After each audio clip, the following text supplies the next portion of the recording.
Hello friends, आपका हमारे YouTube channel Shri Balaji maths academy में आपका एक बार फिर से हार्दिक स्वागत एवं अभिनंदन है। आज आपके लिए हम एक क्लास लाए हैं रीजनिंग की, जिसका टॉपिक है डाइस मतलब पासों का खेल। आज हम आसान भाषा में आपको पासे के बारे में समझाने का प्रयास करेंगे। अगर आपको हमारी वीडियो अच्छी लगे तो इसे प्लीज़ लाइक सब्सक्राइब जरूर कर दें, जिससे हमें आगे वीडियो बनाने के लिए प्रोत्साहन मिलता रहे। चलिए हम आपके अपनी क्लास शुरू करते हैं बेटा। देखिए, पासा पासा क्या होता है? पासा बोले या घन बोले, पासा एक ऐसा क्यूब होता है। पासा क्या होता है? एक क्यूब होता है। पासा क्या होता है? एक क्यूब होता है जिसकी जिसकी 6 सतह होती हैं। जिसकी 6 सतह होती हैं। उसकी 6 सतह कौन कौन सी होती है जानने का प्रयास करते हैं बेटा। ये हो जाएगी आपकी फ्रंट वाली सतह, फ्रंट सरफेस, या सामने वाली सतह, फ्रंट सरफेस। इसके बिल्कुल राइट साइड में हो जाएगी या राइट सरफेस, राइट सरफेस। और इसके इधर हो जाएगी बेटा लेफ्ट सरफेस, यानी बाईं सतह। निचली सतह को क्या कहते हैं? Bottom surface.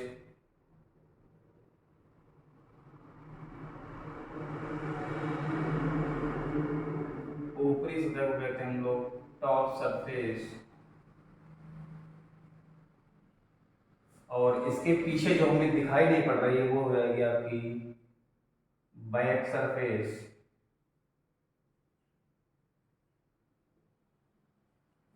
तो हमने आपको पासे की 6 सतह के बारे में बता दिया। पासा जो कि एक क्यूब होता है, कुछ इस प्रकार का दिखता है। आज हम आपके हमने क्यूब लेके आए हैं, जैसे इस प्रकार का दिखेगा। जैसे हमने इसको बताया, आपकी ये हो जाएगी फ्रंट सरफेस, ये हो जाएगी फ्रंट सरफेस। और ये वाली हो जाएगी आपकी राइट सरफेस, ये वाली हो जाएगी आपकी लेफ्ट सरफेस। और ये वाली आपकी हो जाएगी टॉप सरफेस, नीचे वाली बॉटम सरफेस।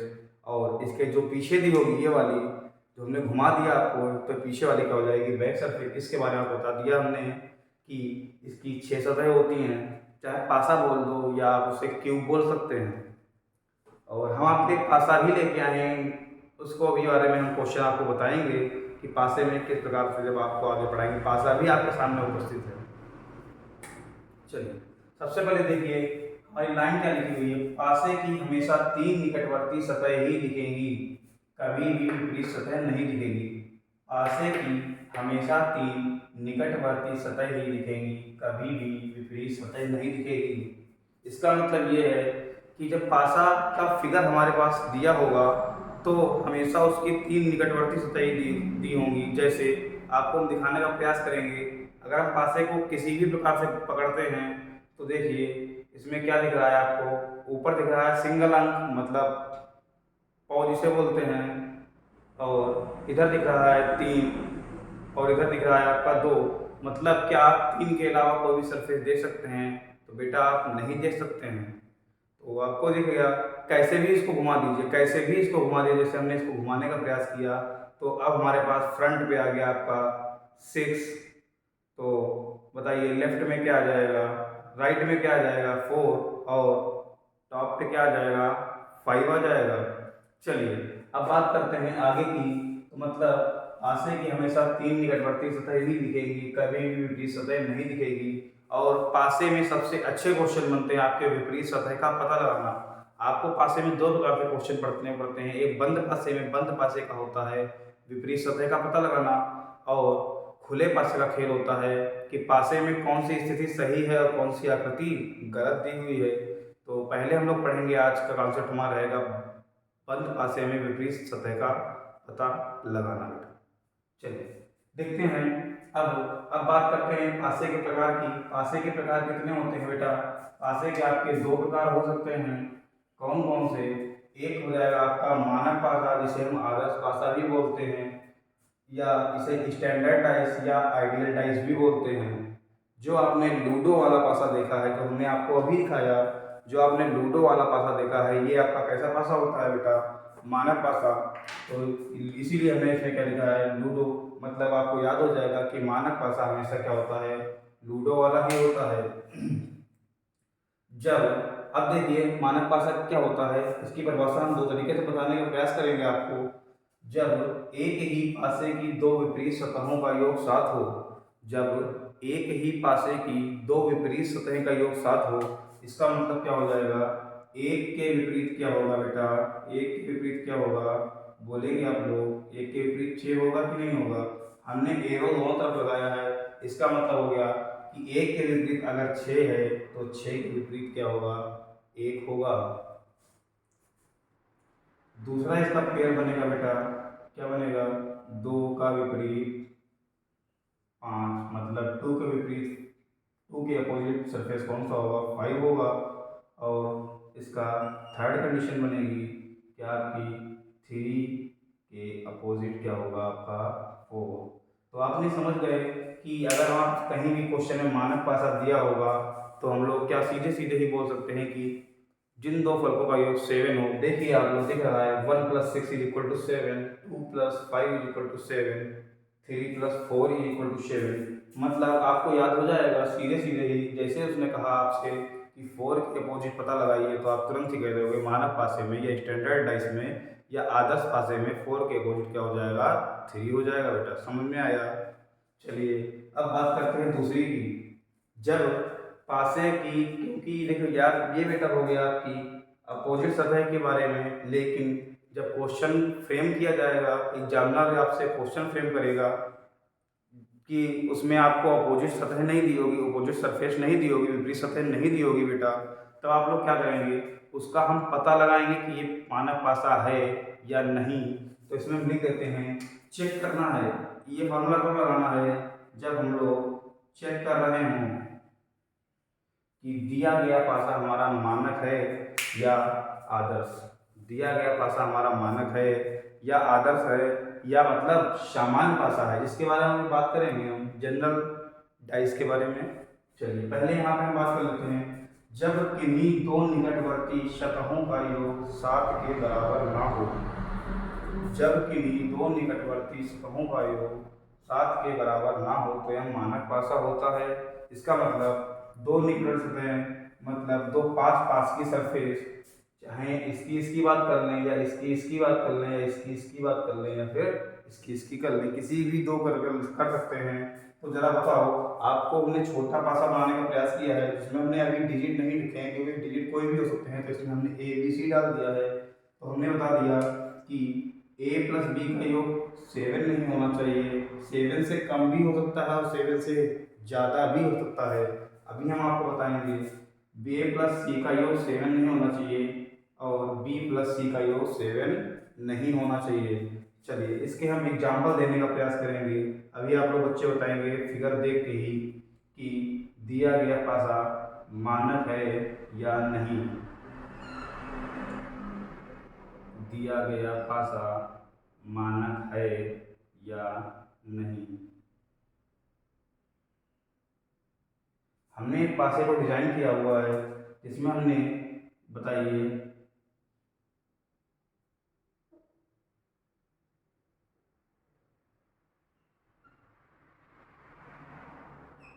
अब जरा बताइए बच्चों, दिया गया पासा मानक है या नहीं। अब देखिए थोड़ा सा कि इसका एग्जाम्पल देखेंगे। अगर यहाँ पे हमने लिखा है 6 × 5 तो 11 हो रहा है, 6 × 2 = 8 भी हो रहा है, लेकिन 5 × 2 = 7 हो रहा है। इसमें किसी भी एक पेयर का सरफेस ये टोटल 7 आ जाए तो क्या हो जाएगा, ये स्टैंडर्ड चला जाएगा। इसलिए हम इसको चेंज कर लेते हैं थोड़ा सा, इसमें लिख देते हैं 3। अब जरा आप देखिए 6 + 5 क्या हो गया, 11, 5 + 3 आपका क्या हो गया, 8 हो गया, 6 + 3 9 हो गया। मतलब आपका 7 से ज़्यादा आ रहा है, लेकिन वो आपका क्या हो जाएगा, मानक पासा होगा। 7 से, क्योंकि 7 नहीं होना चाहिए, 7 से कम हो या ज़्यादा हो, अभी आपको हमने 7+ वाले बताए। अब जिनका टोटल आएगा 7 से कम, चलो देखते हैं बेटा।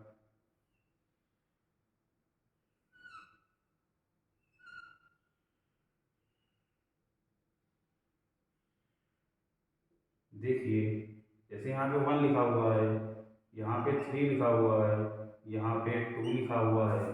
जरा देखिए 1+3 = 4, 1+2 = 3, 2+3 = 5। यहाँ पे भी टोटल दो सामने विपरीत सतह, मतलब विपरीत सतह नहीं बेटा, निकटवर्ती सतह का योग 7 नहीं हो रहा है, तो मतलब ये दोनों पासे कैसे हैं आपके, सभी लोग बताएंगे। दोनों पासे हो जाएंगे आपके ये क्या, मानक पासे। अब हम बात करते हैं आगे सामान्य पासे की। अगर आप स्क्रीनशॉट लेना चाहें तो आप ले सकते हैं।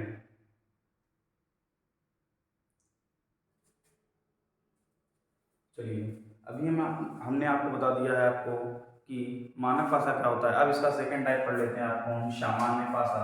सामान्य पासा क्या होता है, इसी से आपके सबसे ज़्यादा क्वेश्चन बनते हैं। क्वेश्चन कहाँ से बनते हैं बेटा, सामान्य पासा से। अब थोड़ा सा एक बात ये ध्यान रखना बेटा, कि जब तक क्वेश्चन में आपको मानक या आदर्श या आइडियल या स्टैंडर्ड वर्ड नहीं दिया हो, तब तक आप अपने मन से उसे मानक पासा नहीं मानेंगे, हमेशा उसे सामान्य मानकर ही सॉल्व करेंगे। कुछ समझ में आया। हमने बोला बेटा कि जब तक आपके प्रश्न में या जबकि आपके क्वेश्चन में स्टैंडर्ड या आइडियल या आपका आदर्श या मानक नहीं दिया है, तब तक आप उसे अपने मन से मानक या आदर्श नहीं मान सकते, हमेशा उसे सामान्य पासा मानकर ही सॉल्व करेंगे। चलिए देखते हैं क्या, उसी का जो आप पढ़ चुके हो उसी का जस्ट रिवर्स है, उसका उल्टा है। जब दो विपरीत सतहों का योग 7 हो जाए, जब अपोजिट सरफेस का योग 7 ना हो, मतलब 7 ना हो, मतलब 7 ना हो, कभी भी याद रखना सामान्य पासे में 7 नहीं होगा, उसका सरफेस का 7 नहीं होगा। 7 हो रहा होगा विपरीत सतहों का योग, आपको सामान्य नहीं होगा, क्या हो जाएगा, मानक में चेंज हो जाएगा। चलो इसमें देखते हैं, जब दो, अब देखो वहाँ के लिए भी पासा चेक करना था, यहाँ भी क्या है आपको चेक करना है कि पासा सिंगल स्थिति में पासा मानक दिया हुआ है या आदर्श सामान्य दिया हुआ है। देखते हैं, जब दो निकटवर्ती सतहों का योग 7 हो जाए तो यह सामान्य पासा होता है। इसके एग्जाम्पल देखते हैं।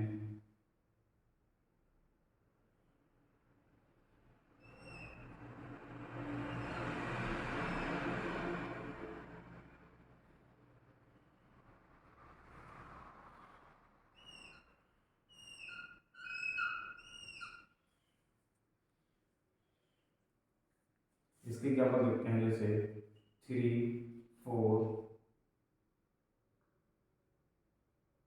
2 लिख दें, यहाँ पे लिख दें 6, 1, 5 लिख दिया। आप देखिएगा सर कि इनमें से किसी पेयर का पेयर देखते हैं, यहाँ पे 4+3 क्या हो रहा है आपका 7 हो रहा है, मतलब ये कैसा हो जाएगा आपका जनरल डाइस। और यहाँ आपका 6, 1, 7 हो रहा है, तो आप बताओ ये भी क्या हो जाएगा आपका जनरल डाइस। हमने बेटा इसमें चेक करने को क्यों बताया है, क्योंकि आपके पास चेक करने के लिए ये रूल नहीं होगा। क्यों नहीं होगा, क्योंकि आपके पास निकटवर्ती सतह ही दी हुई हैं, ना कि आपको विपरीत सतह दी होती है क्वेश्चन में। अब आगे बात करेंगे, अब आगे हम लोग बेटा बात करेंगे कि देखिए इसके आगे बेटा,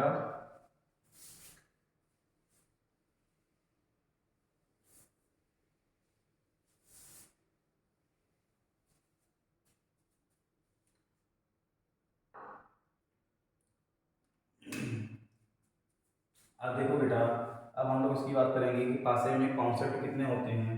पासे में आपके दो तरीके से कॉन्सेप्ट बनते हैं। कौन कौन से कॉन्सेप्ट बनते हैं, पहला कॉन्सेप्ट होता है, फर्स्ट कॉन्सेप्ट होता है विपरीत सतह का पता लगाना। विपरीत सतह का पता लगाना। विपरीत सतह, अगर आपको दिख नहीं रहा हो थोड़ा सा मतलब कर देते हैं, विपरीत सतह का पता लगाना। और सेकेंड कॉन्सेप्ट इसका होता है पासे को खोलना।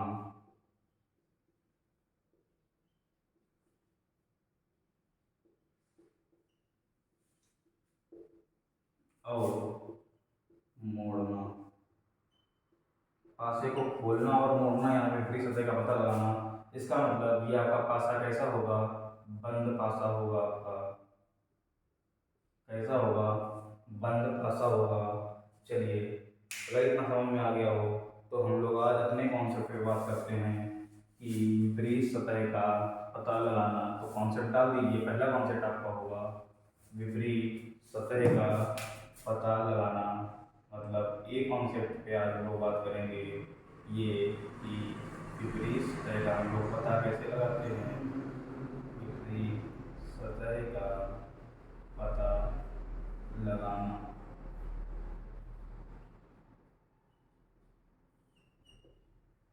Find out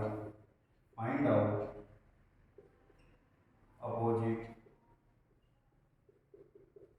surface.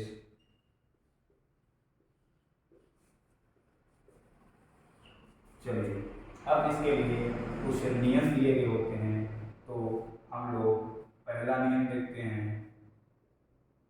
इसके लिए हम देखते हैं पहला नियम।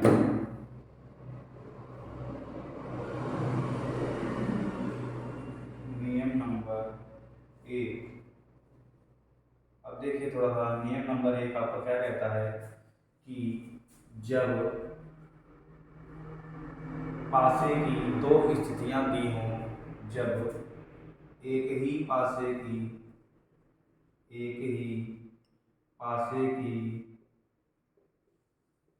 दो स्थितियां दी गई हों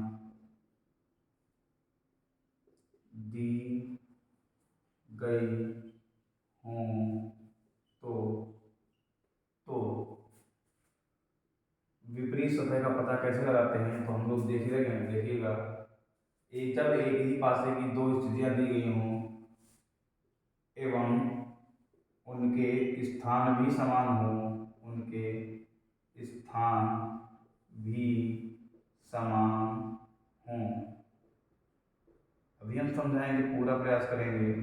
देखिएगा, समझ में एक एक चीज़ आएगी क्योंकि बहुत इजी लैंग्वेज बताया है। तो हम लोग एक पासे का निर्माण करते हैं। ऐसे पासा बन गया आपका, ये आपका हो गया एक पासा की, एक पासे की पहली स्थिति, और ये आपकी हो गई पासे की दूसरी स्थिति।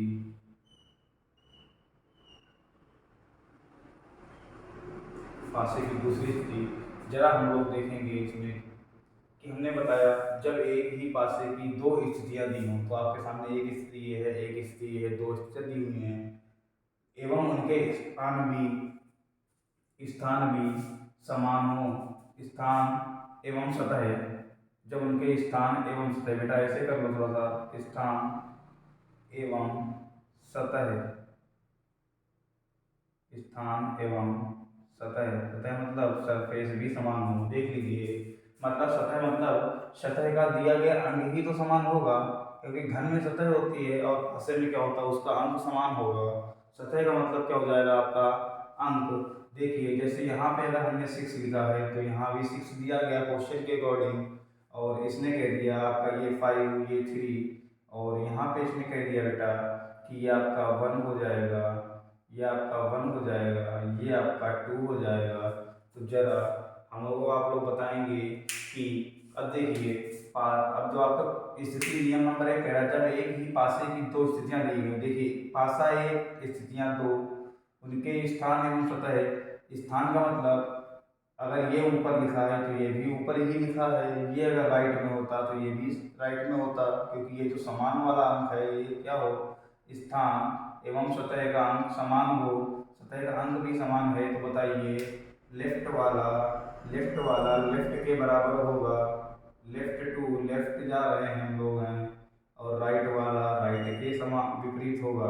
बराबर नहीं बेटा, सॉरी, राइट वाला राइट के अपोजिट होगा।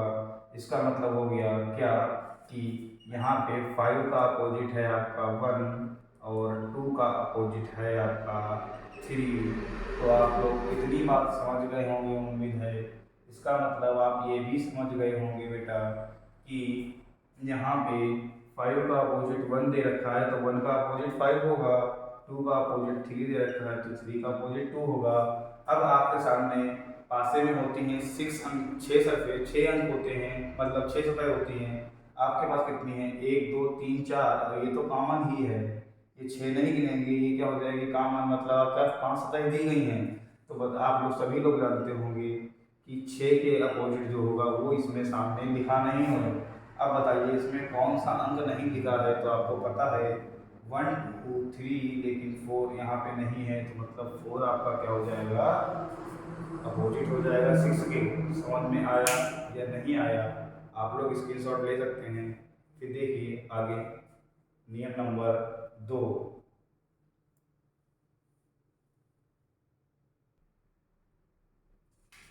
इसको आप बेटा एक तरीके से और भी लिख सकते हैं क्या, कि अगर यहाँ पे 4 के लिए लिखा हो क्या हो जाएगा, मतलब 6 के अपोजिट कॉमन सरफेस के अपोजिट कौन सी हो जाएगी, remaining surface. Remaining surface, common surface के अपोजिट रिमेनिंग सरफेस। अगर आपको दिख नहीं रहा तो हम यहाँ लिख देते हैं इसका कि कॉमन सरफेस के अपोजिट क्या हो जाएगा, रिमेनिंग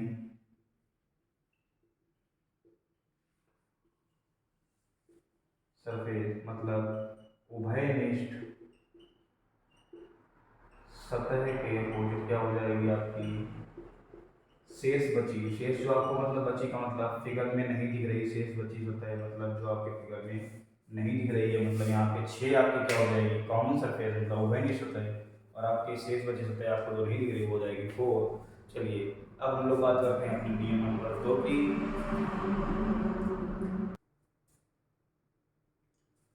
अब देखिए बेटा नियम नंबर 2 इसका आपका सामने स्क्रीन पर है।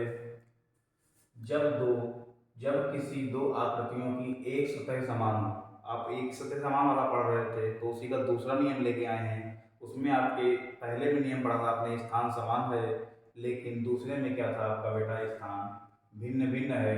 इसको आप बेटा क्या कर लेंगे, अंडरलाइन। इसका मतलब क्या हो जाएगा, ये इसके स्थान कैसे हैं बेटा, इसके स्थान भिन्न भिन्न हैं, तो इसके स्थान भिन्न भिन्न हैं। देखिए बेटा इसके स्थान क्या है बेटा, भिन्न भिन्न। वो आपने पढ़ा था सिंगल वाले, मतलब इसका स्थान क्या था, सेम था। देखिए तो समान सतह से प्रारंभ करते हुए दोनों आकृतियों में दक्षिणावर्त मतलब क्लॉकवाइज मतलब घड़ी की सुइयों की दिशा में, या वामावर्त एंटी क्लॉकवाइज या फिर घड़ी के विपरीत, घड़ी की सुइयों के विपरीत दिशा में घुमाना होगा। जैसे इसका मतलब समझ लीजिए, दक्षिणावर्त का मतलब क्या हो जाएगा बेटा, कि अगर हम इस फिगर में कॉमन सरफेस आपकी कौन सी है, देखिए ये दोनों एक ही पासे की स्थिति हैं, ये दोनों एक पासे की, मतलब देखिए यहाँ पे क्या है आपका 6 सरफेस कॉमन है, 6 अंक वाली सतह कॉमन है, लेकिन इसका स्थान क्या है, भिन्न भिन्न है। तो जरा हमें बताइए, तो आप लोग ऐसे लिखेंगे, 6 ऐसे लिख लेंगे, 6 ऐसे लिख लेंगे, ऐसे लिख लेंगे। हमने अभी आपको बताया आप चाहें तो दोनों को, लेकिन आपको देखना पड़ेगा, एक को आप क्लॉकवाइज दूसरे को आप एंटी क्लॉकवाइज कभी नहीं करेंगे। अगर आप पहले को क्लॉकवाइज घुमा रहे हैं, क्लॉकवाइज ऐसे ही होता है घड़ी की सुइयों की दिशा में, क्लॉकवाइज क्लॉकवाइज, तो दूसरे को भी क्लॉकवाइज घुमाना पड़ेगा, मतलब ऐसे घुमाना पड़ेगा, ऐसे घुमाना पड़ेगा। देखिए अब देखिए यहाँ पे 6 के बाद क्या आया है आपका, 2 आया है, और 2 के बाद 4 आया है। यहाँ 6 के बाद क्या आया आपका, 5 आया है, और यहाँ पे क्या आया, 3 आया है। इसका मतलब हो गया आपका 2 के अपोजिट 5 होगा, और 4 के अपोजिट आपका 3 होगा। और जो कॉमन वाली सरफेस होगी, अभी हमने आपको पीछे बताया, जो इसमें नहीं दिख रही है कॉमन सरफेस, मतलब आपका 6 के अपोजिट जो नहीं दिख रहा है, क्या नहीं दिख रहा है, 1, मतलब कॉमन के अपोजिट क्या हो जाएगा, कॉमन के अपोजिट क्या हो जाएगा, रिमेनिंग यहाँ नहीं दिख रहा है। तो आप देख लीजिए जैसा पीछे लिखा था कि कॉमन के अपोजिट क्या हो जाएगा, रिमेनिंग सरफेस हो जाएगी। कॉमन के अपोजिट क्या हो जाएगी बेटा, रिमेनिंग सरफेस हो जाएगी। आप लोग इसको नोट कर लीजिए, हमने बता दिया है। अब इसको आप लोग खुद ही प्रयास कीजिए, समय आपके पास है 30 सेकंड का ओनली।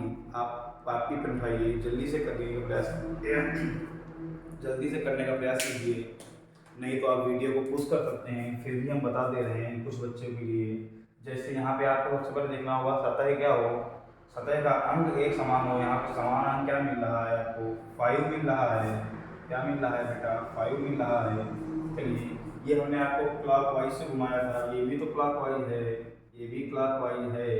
और इसको अब हम बताएंगे बेटा एंटी क्लॉक वाइज से। कैसे बताएंगे, एंटी क्लॉक वाइज से, जिसमें आप दोनों तरीके सीख जाओ। जैसे इसको हमने एंटी क्लॉक वाइज घुमा दिया, ये क्या हो गया, घड़ी की सुई के विपरीत दिशा, ये हो गई आपकी एंटी क्लॉक वाइज। और फिर इसको भी क्या करना पड़ेगा, एंटी क्लॉक वाइज ही घुमाना पड़ेगा, मतलब ये हो जाएगा आपका एंटी क्लॉक वाइज। तो आप लोग जरा सा बता देंगे, ऊपर लिख लें थोड़ा सा, आप लोग थोड़ा सा बताएंगे जल्दी से कि यहाँ पे 5 के बाद बेटा क्या आ रहा है, एक आ रहा है, और फिर उसके बाद 2 आ रहा है, मतलब तुरंत लिखेंगे 5 1 2। अब प्रैक्टिस बढ़ेगी आपकी, यहाँ पे 5 6 4, मतलब 5 1 5 6 सॉरी 5 6 4। तो जरा बता देंगे 1 के अपोजिट 6, 2 के अपोजिट 4, तो 5 के अपोजिट क्या हो जाएगा, जो आपके सामने स्क्रीन पे नहीं है, क्या नहीं है, 3। क्योंकि हमने बताया अभी आपको कि कॉमन सरफेस के अपोजिट क्या होती है, रिमाइंडिंग सरफेस। तो आपका क्या हो गया, 5 के अपोजिट 3। तो क्या आपके पास तीनों पेयर नहीं मिल गए, आपके पास तीनों पेयर मिल गए हैं। अब इसका देखते हैं तीसरा नियम, थर्ड नियम देखते हैं। चलिए देखिए, अब आपके सामने तीसरा नियम, आप चाहे तो स्क्रीनशॉट ले सकते हैं। अब बेटा देखिए, आपका नियम नंबर 3 हो जाएगा, जब दी गई आकृतियों में कोई दो सतह का अंक, सतह के अंक, सतह के वैनिष्ठ में, तो कोई सतह के अंक को वैनिष्ठ सतह पासे में क्या होगा, सतह के अंक होंगे, और घर में क्या होगा, सरफेसी सतह होंगी। जब दी गई आकृतियों में कोई दो सतह समान हो, इसका मतलब ये नहीं बिल्कुल कह रहा है कि इसमें स्थान स्थान समान हो, स्थान की बात नहीं कर रहा है। स्थान का मतलब कि ये इधर या इधर, ये इधर नहीं, कहीं पे भी दो समान हो, कहीं पे भी दो समान मिल जाएं, तो आपको क्या हो जाएगा, जो तो दोनों आकृतियों में जो बची सतह होती है, तो दोनों आकृतियों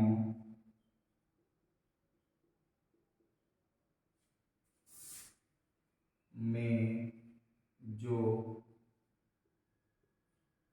बची हुई सतह होती है,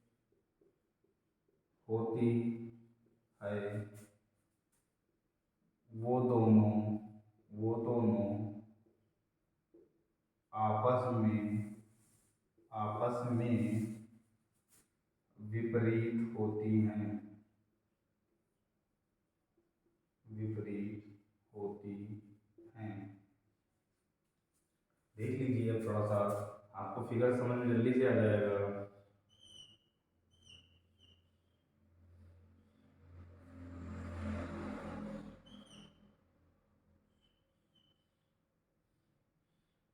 देख लीजिए बेटा, फिगर में क्या कह रहा है, हमने यहाँ मान लिया 6 और 5 यहाँ पे कॉमन है, 6 और 5 यहाँ पे कॉमन है, यहाँ पे हमने 3 रख दिया, यहाँ पे हमने 4 रख दिया। आप लोग बहुत जल्दी से बता देंगे, आप लोग समझ गए होंगे क्या, कि जब दी गई आकृतियों में कोई दो सतह के अंक समान हो, तो दोनों आकृतियों में जो बची हुई सतह होती है, वो दोनों आपस में विपरीत होती है।